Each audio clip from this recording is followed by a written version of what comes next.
the fights of communities here in North America fighting climate destructive and climate polluting industries is linked to the fights of communities facing toxins in their backyards, that are communities that are really being hit hard by the economic crisis here in North America. Their cause is linked to the cause of African farmers and Asian farmers who are running into serious limits to their productivity on their farms due to the climate crisis. And so we have a much bigger canvas.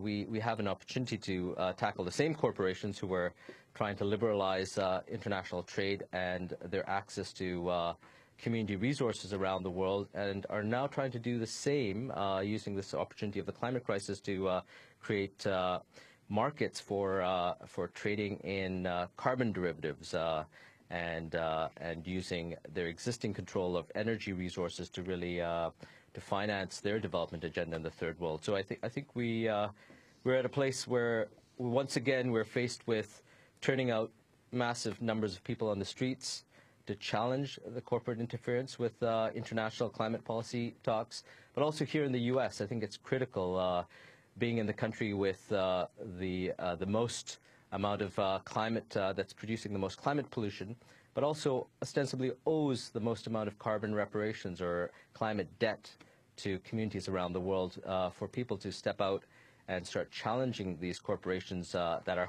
housed here in this country, the major oil and gas companies and the banks that finance them, and all the carbon traders that are trying to make deals in this new derivatives market to stop their interference. Ananda, with if I can a fair, interrupt you for a second, I'd like to get David Solnit to talk a little bit about the battle that ensued over controlling the story, or the story of what happened in Seattle, the press coverage, and then the movie that was done afterwards. David, if you could talk about your efforts and the subsequent battle over the story.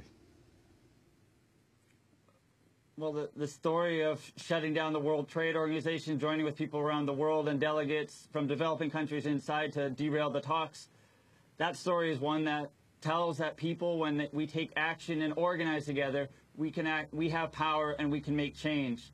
And that's the story that's terrifying to elites. So since Seattle, they've attempted to subvert that story, to paint with a negative brush the tens of thousands of us in the streets of Seattle. And you'll see before any mobilization in places like Pittsburgh a few months ago, flat out lies about what happened, you know, saying that the tear gas and rubber bullets was in response to something rather than being used against unarmed, nonviolent protesters.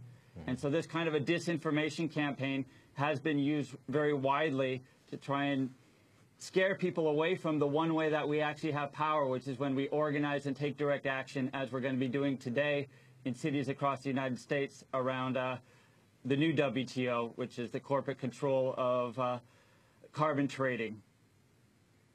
And of course, we'll be heading to Copenhagen, Democracy Now! In force to cover Copenhagen for the 2 weeks of the Copenhagen climate talks. We'll be broadcasting live there starting next Monday. David Solnit, thanks for being with us. The Story of the Battle of Seattle is your new book, along with your sister Rebecca. Well, sorry we couldn't get the former police chief on, Norm Stamper. We'll talk to him soon. And thanks to Ananda Leighton, North America coordinator for the Global Alliance for Incinerator Alternatives.